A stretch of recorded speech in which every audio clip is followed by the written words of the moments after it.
everybody, it's Brittany, and today we will be doing, I gotta close the box again because I had a mishap. Anyways, we'll be doing this. Can you tell I already threw it? Oh my god, I'm sorry. Anyways, so we will be doing the element of surprise. Now I get to throw it again, and that one was even more satisfying than the first time I threw it. I feel like lately I've had to re-record intros and, not intros, but I had to, I guess intros, because I keep screwing them up. It's like I don't know who I am anymore. No, I know who I am. I just don't know what I'm doing anymore. You'd think that I don't do this, like, ever, and this is my first time, but really it's not. Anyways, so I'm going to be swatching the Element of Surprise palette for you. I hauled it in a super duper extra long video colourpop haul. It was super long for me because it took me over an hour to record. It probably will not be super long for you because I'm hoping that it gets edited beautifully and down to hopefully under 30 minutes. Probably not, but one can hope. Anyways, so this is the Element of Surprise palette. Do all the swatches and also do the brush. That's a new word. I invented it. It's mine. You can have it. I don't want it anymore. Brush swatches. Okay, so first of all, let's start off by looking at her. She is beautiful. She is amazing. She does not have a mirror. I'm kind of happy for that. I don't want one. So as always, I will be swatching like this because this is how I look at it. And if I look at it like this, this is how I read. This is how we swatch. So I'm just going to get right into it. And I'm going to pick a random one from the top, from each row. So we will, I gotta flip it over because I don't know what the colors are. So the first one, I guess I should have kept the box, is Feels, which is more of a glittery, iridescent, pinky color. Yeah. Next we have Late Night. Ooh, this one is definitely a lot different than I was thinking. For some reason, I was under the impression there was a lot of coppery shades, but this one, well, this one is actually foiled, more foiled. Can you see the texture up there?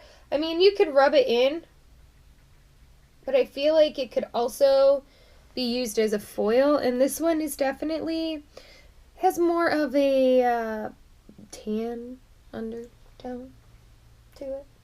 But it's really pretty, and it shifts to gold. Can you see it? There you go. You can see it. You can screw that one. That one doesn't exist anymore. It didn't want to be here for the party anyway. So the next color, actually, satisfaction. Lost. So the next color is this one. Alright, so this one is Silk Street, and I don't like this. Can you see? It is extremely patchy. I feel like it'll, no, it's patchy, and it left a lot of deposit on my finger, but not a lot on my arm, and like, even if I press really hard, no. Alright, and then this one is Rayon. Get your crayon. So it looks like that, and it kind of looks extremely similar to this color here, which is Late Night, but this one definitely has more of a orange hue to it. This is gonna stain. So I'm actually going to go into the Late Night one, only because it is more of a foiled shadow, so I want to see how it performs with a brush. Alright. We're not too bad. I mean, the color, the pigment is definitely there. You can see, like, it's got a lot of, like, deposit. I did not tap it off, just in case anybody's wondering. So there is going to be quite a bit of fallout around it.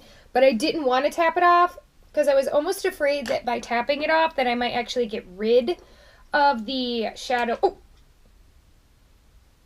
Nobody saw that. I was afraid that if I, where's my color swatch? Tapped off my brush. There we go. Train of thought. We're back out.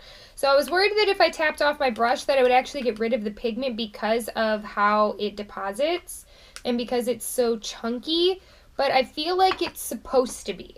I'm not mad at it because I think it's supposed to be chunky.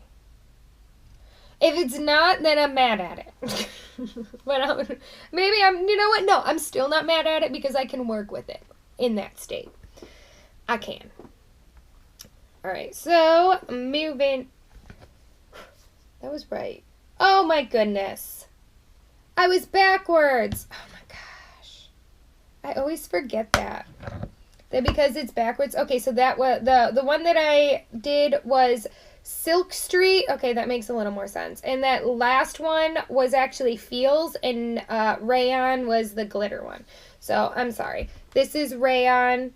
This is Silk Street, Late Night, and Feels. All right. I always forget that while I read it like this, the names on the back are backwards. All right, so we'll remember it this time. We'll double check this time. All right, so this first color is called Labyrinth, and this is just more of a transition shade, more of a peachy color. I guess it definitely is a transition shade for this palette, this color scheme. So this next one is called Opulent, which I love. I love this color. But I'm really... Alright, so next we have Subdue, which is beautiful. And the last one is... Oh, we're going there. Go with the flow. Alright, so I feel like, again, this one isn't showing up. It's more... I feel like it's got more of a pinker hue to it than it's actually showing up on camera. This last one.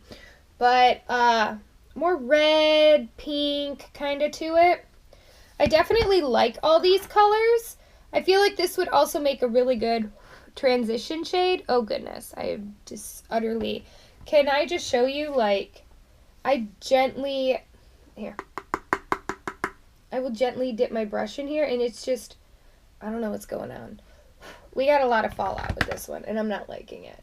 So this one, I mean, the pigment is beautiful. I mean, there's really not too much of a difference between the actual color swatch, or the finger swatch, and the brush swatch, but it's falling apart on me. I feel like that one is going to definitely hit pan. Oh, again, this last shade. So this one is going to be Peace of Mind.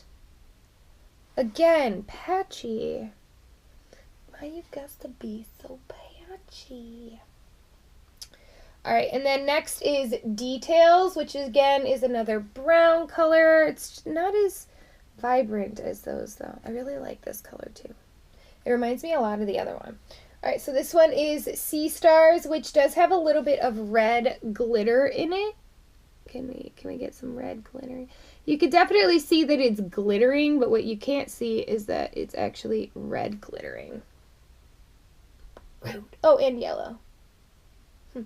Alright, and then this last one is called Blank Canvas, which I don't know how red is a blank canvas, but depends what kind of canvas I guess you're going for. I am actually going to swatch this one, which I think, no, I did that last time. I grabbed the last one again last time, but I think I'm going to take this star one. So, they definitely, the brush swatches are pretty good, or go pretty well, or pretty decent. They're comparable to the actual finger swatching, so I definitely like that. I feel like this is more red in person than it is showing up on camera again, but I do think they're pretty, and you really don't get too many of the glitters when you use a brush. So you could kind of see the glitters here. There we go. So you could definitely see the glitters going on right here, but here, you know, not so much. So yeah, I definitely like this palette. I feel like the quality is pretty, I mean, it's what you expect. It's good. I'm not going to say it's bad. It's not bad at all. But it's what you expect from ColourPop. It's great quality. The shadows are definitely pigmented. The shades are very beautiful. I feel like you could probably come up with quite a few looks out of this. I would like to rearrange these, but I feel like by rearranging them, I'll start confusing myself as to what the color is on the back. So, yeah. But I do feel like you could definitely, I hate how they do it because I feel like there's so many colors that I don't, it can, ugh. Can we organize these correctly or not put the names on the back, like just on the box? No, that wouldn't work either. Anyways, I definitely like this palette. I definitely think it was worth the price. I want to say it was around $16 to $18, which isn't bad considering you're getting 12. Yeah, 12 you're getting 12 pans in here, so different shades. I mean, some of them are pretty similar, but I do like it. I definitely like this one. I definitely would say get it, especially if these warmer colors are something you're interested in. It does have a pop of color here. For me, this isn't enough. I need more color. I definitely think that these... My chair is a high heel chair with storage, and it just sunk in. It like shifted. I don't know how though. Anyways, so this is a palette that I would recommend, but ColourPop always comes through. I feel like there might be some palettes out there. I'm pretty sure ColourPop has failed. We all make mistakes, okay? But for the most part, I think ColourPop is pretty consistent on the quality of their shadows and the price range. Now that it's being sold in store, I would definitely check it out, especially since you can return it back in store. So if you buy the palette, I think it's at Sephora and Ulta. I think it's at Ulta now too. So if you go in and you find a palette and you don't like it, you can return it back there. Me, I would have to send it in. See, my hair is being unruly. I'd have to send it in regardless because my Ulta and Sephora are both like an hour and a half away. So I don't go very often. I order a lot, so. But yeah. Definitely would say this is a great palette to have in your collection. So anyways, I hope you guys enjoyed this video. I hope you come back for more. And I will see all you beautiful unicorns in the next video. I feel like I'm like over repeating myself. But yeah, I'll see you in the next video. I'll be there. I'll be there.